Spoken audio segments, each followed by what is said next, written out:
Okay students 11 science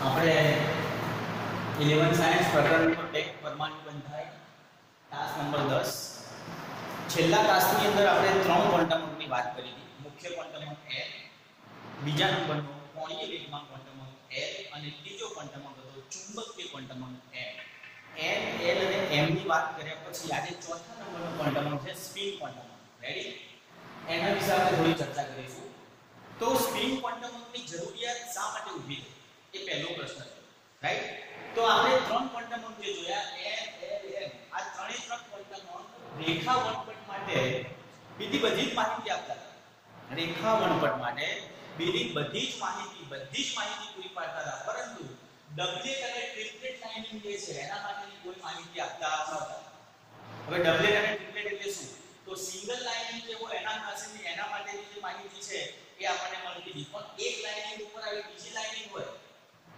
કે ત્રીજી lining હોય તો એવી જે એકબીજા ઉપર જે ડબલેટ અને ટ્રિપલેટ જે લાઇનિંગ છે એના માટેની કોઈ માહિતી મળતી નહોતી પહેલો પ્રશ્ન બીજા નંબરની અંદર આની શોધ કેમ થઈ એક તો ડબલેટ ટ્રિપલેટ લાઇન માટે બીજા નંબરની અંદર વાત કરીએ તો જ્યારે કોઈ વેગી ઇલેક્ટ્રોન હોય એટલે કે ઇલેક્ટ્રોન જ્યારે ગતિ કરતો હોય અને ચુંબકીય ક્ષેત્રની અસર હેઠળ આવે તો એની ગતિ જે છે બે માર્ગની અંદર ફંગોળાય છે ઉપર તરફ જાય અથવા નીચે તરફ જાય તો આવું કેમ બને છે અને ઉપર તરફ અથવા નીચે તરફ એટલે આપણે કહીશું સમઘડી દિશા અથવા વિષમઘડી દિશા સમઘડી દિશા એટલે ઘડિયાળના કાંટાની દિશામાં એની ગતિ થતી હોય અને વિષમઘડી દિશા એટલે ઘડિયાળના કાંટાની વિરુદ્ધ દિશામાં ગતિ થતી હોય એને કહીશું વિષમઘડી દિશા તો આવી ગતિનું કારણ શું છે એનું મૂલ્ય શું છે આ બધી જ માહિતી આપણને સ્પિન ક્વોન્ટમ અંકથી આપણને પ્રાપ્ત થાય છે તો આપણે વાત કરીએ કે ઉલ્હનબેક નામના જે વૈજ્ઞાનિક છે ઉલ્હનબેક નામના વૈજ્ઞાનિકે ચોથા ક્વોન્ટમ અંકની સ્પિન ક્વોન્ટમ અંકની રજૂઆત કરી છે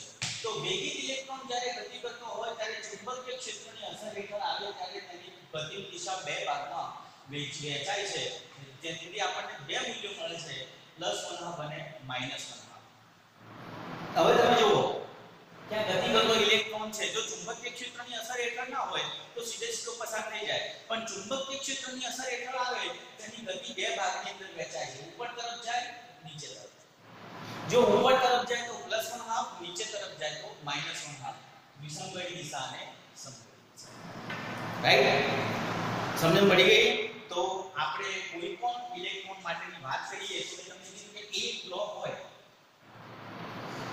મેં તમને વાત કરી હતી કે S માટે એક બ્લોક છે બે ઇલેક્ટ્રોન વધુમાં વધુ P અને P ના ત્રણ પેટા વિભાગ છે એટલે P ના ત્રણ બ્લોક એક બ્લોકની અંદર વધુમાં વધુ બે ઇલેક્ટ્રોન આવે હવે બે ઇલેક્ટ્રોન કેવી રીતે ગોઠવ્યા હોય હંમેશા આમ ગોઠવ્યા હોય કેમ તો ઉપર તરફ જે છે એ આપણને વિષમઘડી દિશા બતાવે અને નીચે તરફ જે આવે સમઘડી દિશા બતાવે ચલો આનું +1/2 મૂલ્ય આનું -1/2 મૂલ્ય તો પરિણામ બળ કેવું થાય 0 થાય એક પથ્થર વચ્ચોવચ પડ્યો છે આ બાજુથી તમે એને બળ લગાવો અને આ સામેની દિશાથી બળ લગાવો તો પથ્થર ઉપર કઈ અસર થાય પથ્થર પોતાનું સ્થાનથી આગળ પાછું થાય ના કારણ કે બંને બળો વિરુદ્ધ દિશામાં પદાર્થ ઉપર લાગે એટલે પરિણામી બળ કેવું 0 ફિઝિક્સમાં મળે પણ એક આ પથ્થર પડ્યો છે એની એક જ સાઈડથી બંને વ્યક્તિ બળ લગાવે પહેલા સામે હતા હવે એક જ બાજુ આવી ગયા અને પથ્થર ઉપર બળ લગાડે તો બધું જ બળ જે છે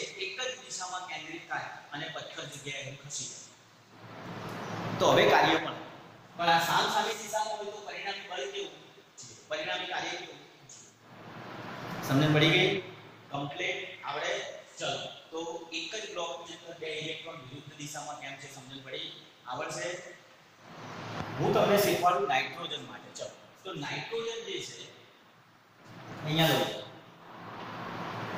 તો નાઇટ્રોજનની ઇલેક્ટ્રોન રચના કઈ થાય 1s2 2s2 2p3 એટલે નાઇટ્રોજનની બાહ્ય તત્વ છેલ્લા ઇલેક્ટ્રોન ક્યાં ભરાયા છે 2p માં ભરાયા છે 3 ઇલેક્ટ્રોન હવે તમને એમ કે નાઇટ્રોજન માટે સ્પિન ક્વોન્ટમ અંકનું મૂલ્ય શોધો નાઇટ્રોજન માટે સ્પિન ક્વોન્ટમ અંક કેટલી વાર જીયુમાં પૂછાઈ ગયું કે નાઇટ્રોજન માટે સ્પિન ક્વોન્ટમ અંકનું મૂલ્ય શોધો તો મિત્રો બરાબર સમજી લેજો કે સ્પિન ક્વોન્ટમ અંકનું મૂલ્ય S = n/2 થાય અયુગ્મિત ઇલેક્ટ્રોન હોય તો જ સ્પિન ક્વોન્ટમ અંક મળે બાકી મળે નહીં ચલો નાઇટ્રોજનની બાહ્ય કક્ષાના ઇલેક્ટ્રોન આપણે લેવાના સ્પિન ક્વોન્ટમ શોધવા માટે. તો ચલો આપણે લખીએ કે s n/2. હવે નાઇટ્રોજનની p કક્ષકના અંદર 3 ઇલેક્ટ્રોન આપણે ગોઠવીએ 3 block px dy pz 3 electron મૂકી દઈએ. તો અયુગ્મિક એટલે શું કે જોડકામાં નથી, સિંગલ સિંગલ છે, તો n ની સંખ્યા કેટલી થાય? 3 થાય. મેં કીધું કે સ્પિન ક્વોન્ટમ ગણવા માટે અયુગ્મિક ઇલેક્ટ્રોન લેવાના. હવે p માં 3 છે તો 1 1 1 ગોઠવી દીધો ક્રમિક. તો n બરાબર 3 થી અયુગ્મિક ઇલેક્ટ્રોનની સંખ્યા. હવે અહીંયા મૂકો s બરાબર n/2 છે એટલે 3/2 એટલે s બરાબર 1.5.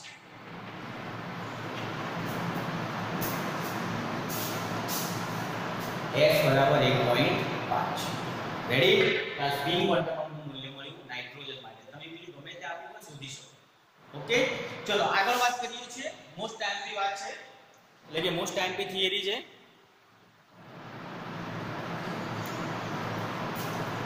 ચલો તો આગળ આપણે ચર્ચા કરી રહ્યા છીએ હાઉ-બાઉ નિયમ. પહેલો નિયમ છે હાઉ-બાઉનો નિયમ. ઓકે, તો હાઉ-બાઉનો જે નિયમ છે એ નિયમની અંદર આપણે ચર્ચા કરીએ તો ઊર્જા શક્તિ સ્તરનો આલેખ બતાવે. હવે દાખલા તરીકે તમને પ્રશ્ન થાય કે સાહેબ તમે નાઇટ્રોજનની ઇલેક્ટ્રોન રચના લખી 1s2 2s2 2p3 7 ઇલેક્ટ્રોન આમ ગોઠવ્યા તો 1s 2s 2p કઈ રીતે ગોઠવ્યા? આ બધું અહીંયા આવશે. કોઈ પણ તત્વની ઇલેક્ટ્રોન રચના તમારે શીખવી હોય તો આલેખ આપણે દોરવો પડે. હાઉ-બાઉ વ્યક્તિ આપણને શીખવાડે છે કે કઈ રીતે ઇલેક્ટ્રોન કક્ષામાં ભરી શકાય. ઇલેક્ટ્રોન જે ભરાય છે એ સૌથી પહેલા નીચી ઊર્જા ધરાવતી કક્ષકમાં ભરાય અને પછી ધીમે ધીમે ક્રમિક ઊંચી ઊર્જા ધરાવતી કક્ષામાં ભરાય. અહીંથી શરૂઆત થાય 1s થી, પછી 2s માં ભરાય, પછી 2p માં ભરાય, પછી 3s માં ભરાય, પછી 3p માં ભરાય, 4s માં ભરાય. એમ કરતા કરતા છેલ્લે 7p સુધી ભરાય. ક્યાં સુધી ભરાય? 7p સુધી. રેડી? હું તમને અહીંયા પણ શીખવાડું છું.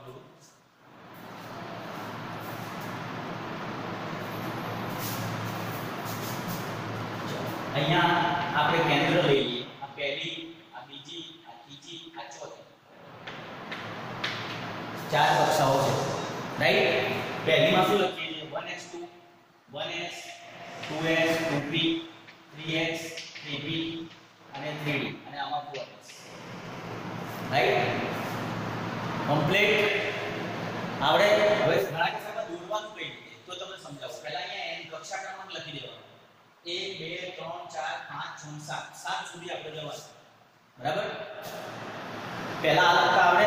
એની આમે એકની આમે એક્ઝેક્ટ લખવાનું 1s, બેની આમે લખવાનું 2s અને 2p, ત્રણની આમે લખવાનું 3s 3p અને 3d, ચારની આમે લખવાનું 4s 4p 4d અને 4f, પાંચની સામે લખવાનું 5s 5p 5d 5f, 6 ની સામે લખવાનું 6s 6p 6d અને 7 ની સામે લખવાનું 7s 7. આટલું લખતા આવડે? કમ્પ્લીટ. ચલો આટલું લખાઈ જાય પછી શું કરવાનું? તો પછી આ રીતે લાઈનિંગ દોરવાની. આમાંથી આ એરોમાંથી વચ્ચે એક એક લાઈન દોરી દેવાની, ડેશ ડેશ વાળી, અને બીજી કાટલી દોરવાની અને પછી એને જોઈન્ટ કરતા જવાનું. આ રીતે એક સંપૂર્ણ ડ્રો થઈ જશે. બરાબર? હવે વાત આવે છે ઇલેક્ટ્રોન કઈ રીતે ભરવા. બરાબર છે? ઇલેક્ટ્રોન કઈ રીતે ભરવાના. ઓકે, ચલો તો પહેલા હું તમને શીખવાડું છું સોડિયમ માટે. કોના માટે? સોડિયમ. ચલો તો સોડિયમની જે ઇલેક્ટ્રોન રચના છે અહીંયા લખો. આ બધી n છે. ચલો સોડિયમ એટલે Na નો પરમાણુ ક્રમાંક થાય 11. રાઈટ? તેની ઇલેક્ટ્રોન રચના કઈ થાય? 1s2 2s2 2p6 3s1. આ એની ઇલેક્ટ્રોન રચના થઈ. હવે સાહેબ આમાં ભરી બતાવો તો જોઈ લો. 1s2 2 2s2 2 2p6 અને 3s1 થઈ ગયા. ક્લિયર? 11 ઇલેક્ટ્રોન થઈ ગયા. 1s2 2s2 2p6 3s1. Okay, ચલો હવે બાહ્યતમ કક્ષાએ કક્ષાની જરૂરિયાત બહુ પડે એને કહેવાય સંયોજકતા કક્ષા. છેલ્લો ઇલેક્ટ્રોન જે ભરાયો ને એને બાહ્યતમ કક્ષા કહેવાય. ઘણા કે સાહેબ આ ફોરેસ સુધી કેમ ના લીધું? ભાઈ જેટલી જરૂરિયાત ઘરમાં બે વ્યક્તિ હોય તો એક રૂમ રસોડું ચાલે, પણ એ બે વ્યક્તિમાંથી 15 વ્યક્તિ થાય, જેમ જેમ પરિવાર વધે એમ ઉપર માળ આપણે બનાવવો. એ જ રીતનું છે કે કોઈ તત્વ નાનું છે, 5 એનો પરમાણુ ક્રમાંક છે તો અહીંયા સુધી જ આવે 1s2 2s2 2p1 5 થઈ ગયા. પણ 11 ઇલેક્ટ્રોન ભરવાના છે તો 11 સુધી જવું પડે, 1s2 2s2 2p6 3s2. હજુ આગળ આપણે 12 નંબર કે 13 નંબરમાં જઈએ તો હજુ અહીંયા ઇલેક્ટ્રોન આવે, અહીંયા આવે જેવો જેનો પરમાણુ ક્રમાંક. રેડી? ચલો, તો સોડિયમની ઇલેક્ટ્રોન રચના આવી થાય. મેં ભરી દીધા 1s2 2s2 2p6 3s2. હવે પ્રશ્ન એ થાય કે સાહેબ તમને સીધે સીધી લખી દીધી, મને પ્રેક્ટિસ છે તમે સીધે સીધું લખી દીધું. તમને કીધું હોય ને તો પહેલા તમારે આમાં ભરવા પડે. તમે પહેલા આમાં ભરો ને તો આ આવડે અને આ આવડે ને તો આ આવડે. હવે સોડિયમના 11 ભરવા છે, જો હું તમને ભરી બતાવું હાઉ હાઉ નિયમ શીખવાડ્યું છે. ચલો પહેલા અહીંયા આપણે બે ઇલેક્ટ્રોન,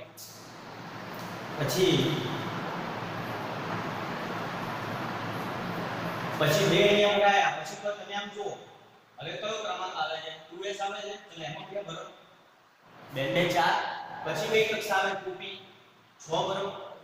ઘણા સાહેબ p માં 6 કઈ જાય? p માં વધુમાં વધુ 6 ભરાય, ઓછા ભરવાના, પણ વધુમાં વધુ 6 ભરી શકાય. આપણે તો 11 ભરવાના છે. આમાં s માં 2 ભરાય, 2 2 4, p ની અંદર 6 ભરાય એટલે 6 4 10 અને એક ઇલેક્ટ્રોન વધ્યો. એક ઇલેક્ટ્રોન વધ્યો હવે શેમાં આવે? 3s1 માં આવે. આવશે તો એનો ઇલેક્ટ્રોન રચના કઈ થઈ જોઈ લો. 1s2 2s2 2p6 અને 3s1 અહીંયા સુધી પૂરું થઈ ગયું. આ તો 11 છે, તમારે 55 ભરવા હોય, 60 ભરવા હોય, 80 ભરવા હોય, આ ભરતા જવાનું, આની અંદર મૂકતા જવાનું. s માં વધુમાં વધુ 2, 6 માં વધુમાં વધુ, p માં વધુમાં વધુ 6, d માં વધુમાં વધુ 10, f જ્યારે આવતી હોય તે f માં વધુમાં વધુ 14 ભરાય. સમજણ પડે છે? ચલો બીજા નંબરની આપણે જોઈએ પોટેશિયમ. પોટેશિયમની હું વાત કરું છું તો અહીંયા લખું પોટેશિયમ.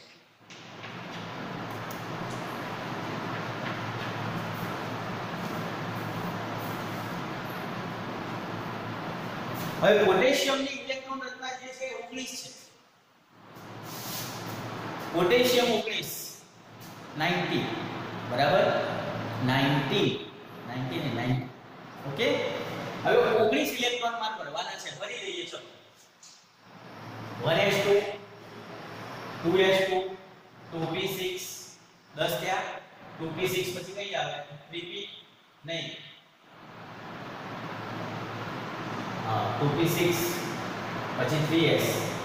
હા હવે જુઓ, હવે ઘણા કે સાહેબ આમાં તો એક મૂક્યો, ભાઈ આપણે 19 સુધી જવાનું, પેલો 11 હતા પૂરું થઈ જતું હતું એટલે એક મૂક્યો, પણ હવે 19 સુધી જવાનું છે. હવે હતા તો કેટલા થયા? 10 થયા છે. આમાં પૂરેપૂરા મૂકી દો, પૂરેપૂરા મૂકો એટલે કેટલા થાય? હવે 2 થાય. પોટેશિયમની વાત છે, સોડિયમની બધી. હવે કેટલા છે? 12 થયા. 19 સુધી જવાનું છે. હવે શું વારો આવ્યો? 3p. તો 3p માં તો 6 એ 6 આવે કે 12 ને 6 18, હજુ એક બાકી. હવે ગણો 19 થયા, 2 2 4 10 12 18. હવે એક બાકી લ્યો ને, એ ક્યાં આવે? 4s1 માં આવે, અહીંયા આવશે. થઈ ગઈ ઇલેક્ટ્રોન રચના. હવે જેમ તમે કર્યા તેમ લખી નાખો. ચલો 1s2 2s2 2p6 3s2 3p6 4s1 3p6 4s1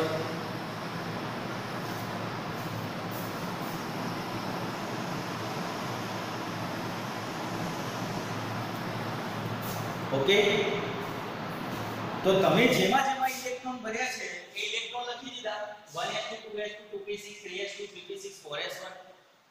તમે હાઉ હાઉ સિદ્ધાંત પ્રમાણે ભરતા ગયા, તમે ઇલેક્ટ્રોન રચના લખી. સિમ્પલ છે.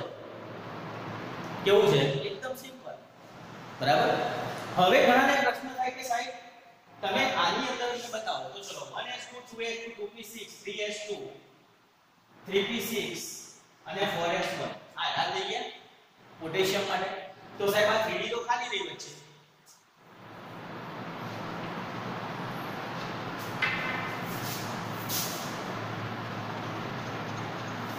કે સદા 3d તો ખાલી રહી. તો 3d ને ખાલી જ રાખો. કેમ? કારણ કે ક્રમની અંદર તમે હાઉસ સિદ્ધાંત પ્રમાણે તમે જુઓ તો ક્રમિક જે ઇલેક્ટ્રોન રચના આપણે લખી છે જે ઊર્જા શક્તિ સ્તર હાઉસ બતાવ્યો છે એની અંદર તમે જુઓ કે 3d નથી આવતી. 2p પછી કઈ આવે 3s આમાં જુઓ. 2p પછી કઈ આવે 3s 3s પછી કઈ આવે 3p અને 3p પછી કઈ આવે 4s આવે.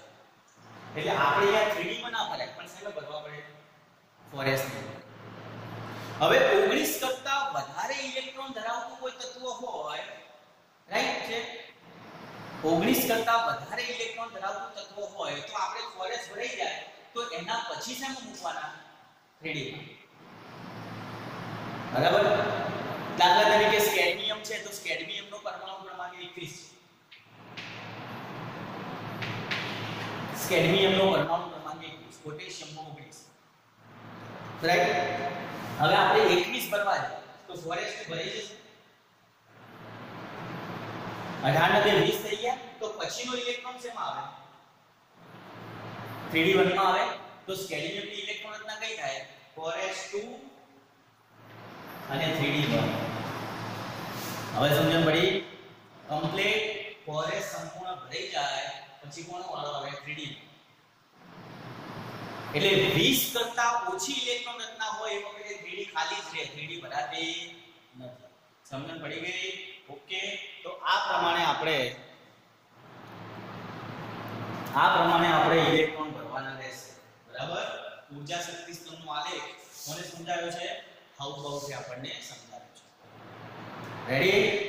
હવે તમારે મેં તમને 19 21 સુધી ભરતા શીખવાડ્યા. તમે 55 ભરી શકો 50 ભરી શકો 80 ભરી શકો આમ જ જવાનું. તમારી પાસે 60 ઇલેક્ટ્રોન છે તમારે 60 ભરવા છે. આમ કરતા જાઓ 2 4 6 ક્રમિક જેમ જેમ ભરતા જેમ લખતા જવાનું 1s2 2s2 2p6 3s2 3p6 4s2. Ready. તો હાઉ નિયમ ઊર્જા શક્તિ સ્તર હાઉ એમ કહે છે કે ઇલેક્ટ્રોન જે છે સૌથી નીચી ઊર્જા ધરાવતી કક્ષામાં પહેલા ભરાય અને ધીમે ધીમે ઊંચી ઊર્જા ધરાવતી કક્ષામાં ઇલેક્ટ્રોન જાય છે. આવું કોને કીધું હાઉ. બરાબર. હવે આપણે ચર્ચા કરી ગયા છીએ ઉપર લખેલું છે હાઇડ્રોજન પરમાણુમાં અને પછી હાઇડ્રોજન સિવાયના પરમાણુમાં. હવે હાઇડ્રોજનની ઇલેક્ટ્રોન રચના તમે જુઓ તો એક જ ઇલેક્ટ્રોન છે હાઇડ્રોજન. કેટલા છે? એક જ ઇલેક્ટ્રોન. હવે હું અહીંયા એક ઇલેક્ટ્રોન મૂકું જો હાઇડ્રોજન માટે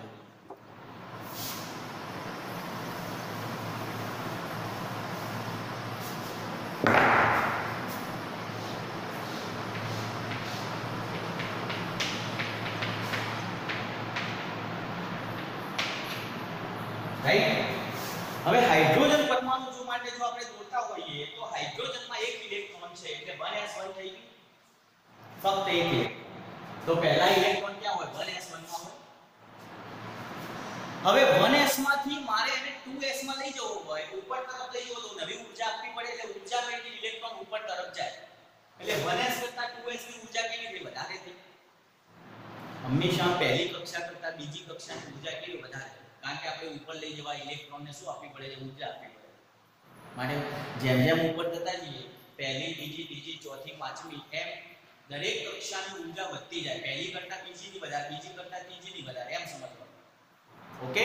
ચલો હવે ઇલેક્ટ્રોન ઊર્જા પેટી ઉપર તરફ આવે છે એટલે માની લઈએ કે હવે ઇલેક્ટ્રોન આમ ઉપર તરફ આવે એટલે 2s1 માં છે. બરાબર. હવે એને 2s માંથી 2p માં જવું હોય તો હવે બીજી ઊર્જાની જરૂર નથી. કારણ કે એક જ લેયર છે. તમે જુઓ બીજીમાં છે કાં તો ઇલેક્ટ્રોન અહીંયા હોય અને કાં તો ઇલેક્ટ્રોન અહીંયા. પણ 2s અને 2p બંને કેવી સમાન શક્તિ ધરાવે.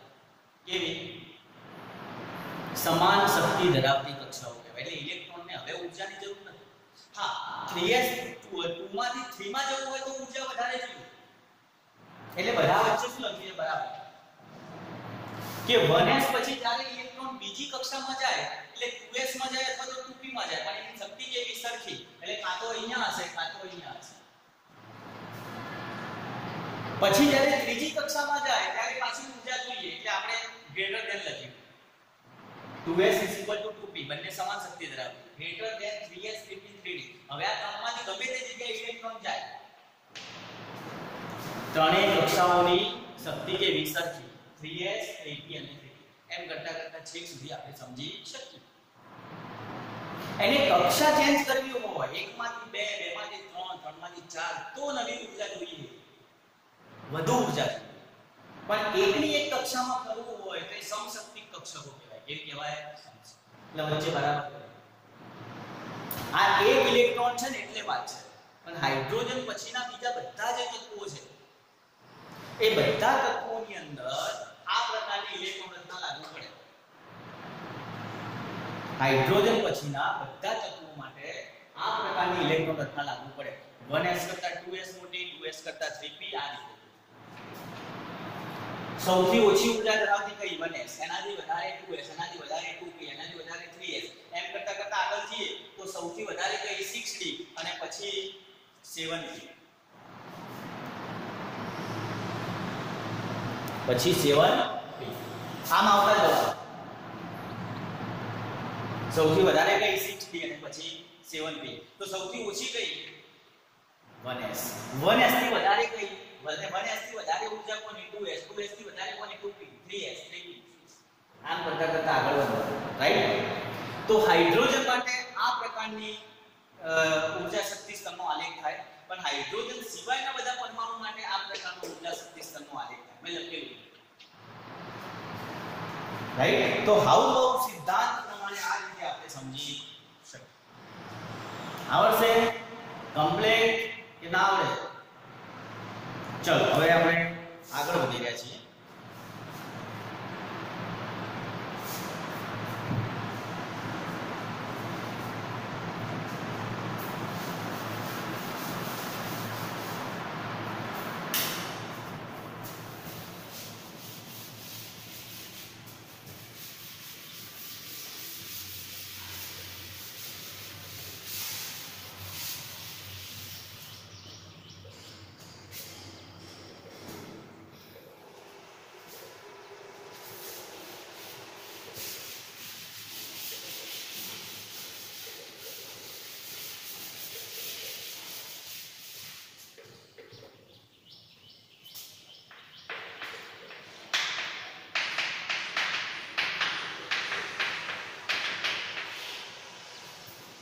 કક્ષકોના આકાર નવો ટોપિક છે કક્ષકોના આકાર.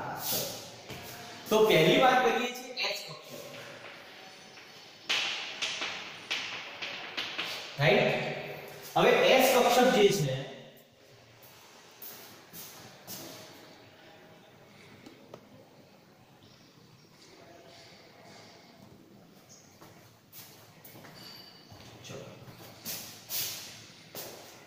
અહીંથી લખીએ છીએ. પહેલી વાત આપણે કરીએ છીએ S કક્ષક.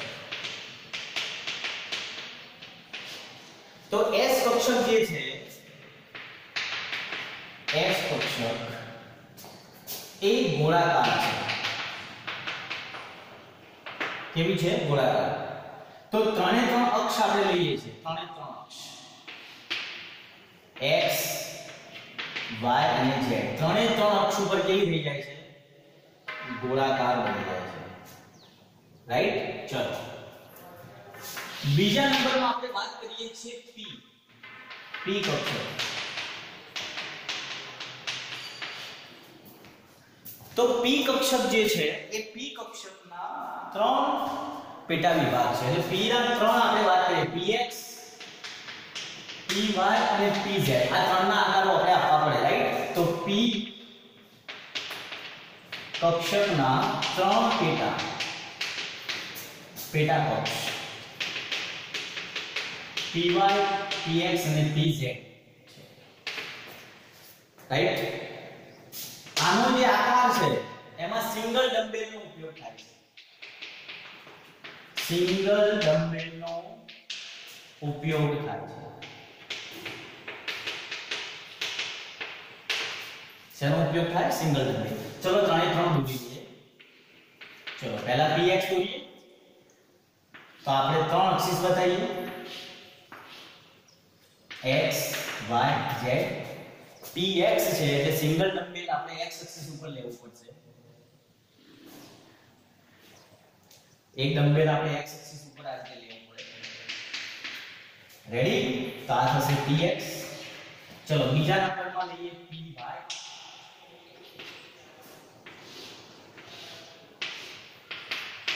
x y z આપણે આ ડમ્બેલ લઈશું y એક્સિસ ઉપર.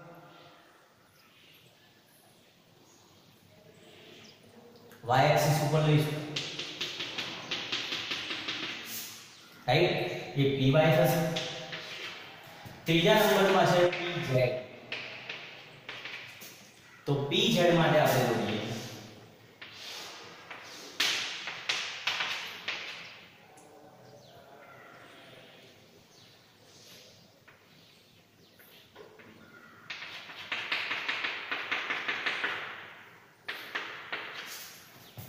તો px py અને pz ત્રણ ડમ્બેલ સિંગલ ડમ્બેલનો ઉપયોગ કરી આપણે આકાર દોર્યા. તો ફરીથી આના પછી ડી લઈએ છીએ ફટાફટ.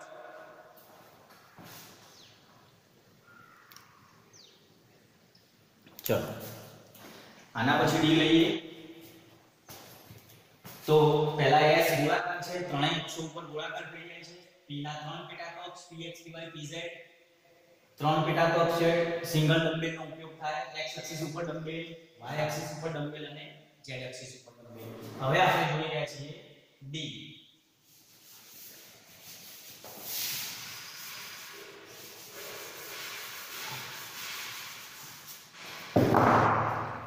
ચલો તો આપણે લખીએ d કક્ષક. તો d ના પાંચ પેટાકક્ષ છે, dxy, dyz, dzx, dx2 y2 અને dz2. પાંચ પેટાકક્ષ છે. તો આ જે કક્ષા છે ડબલ ડમ્બેલનો ઉપયોગ થાય છે.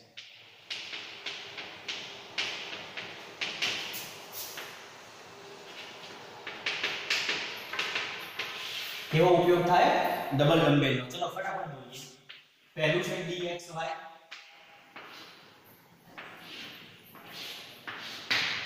x axis, y axis, z axis. x અને y એક્સિસ ઉપર લેવાનું છે.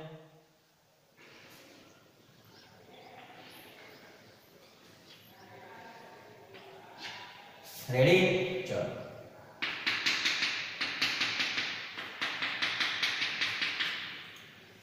x અને y એક્સિસ ઉપર ડમ્બેલ. ચલો બીજા નંબરમાં dyz,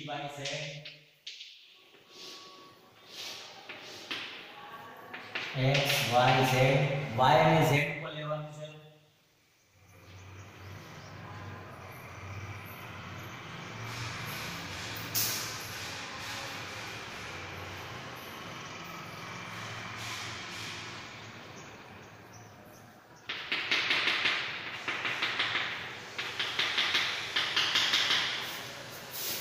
y અને z એક્સિસ ઉપર લેવાનું છે.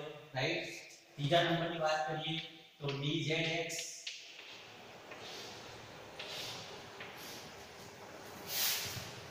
dzx x y z. તો એક x એક્સિસ ઉપર છે, એક છે z એક્સિસ ઉપર.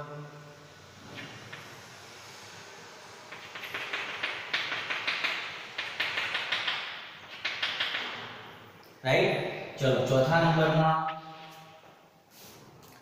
નંબરની અંદર આપણે લઈએ dx2 y2. તો dx2 y2 માટે કઈ રીતે દોરીશું? આ રીતે બતાવીશું.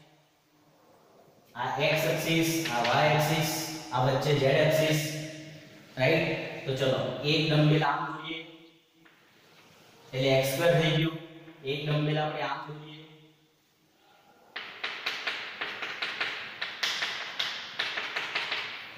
એટલે y2 થઈ ગયું. આ આકાર થશે dx2 y2.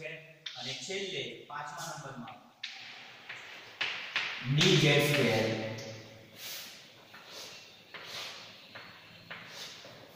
x y z. z અક્ષ ઉપર બે ડમ્બેલ છે, એક ડમ્બેલ આમ આવે અને બીજું આમ આવે.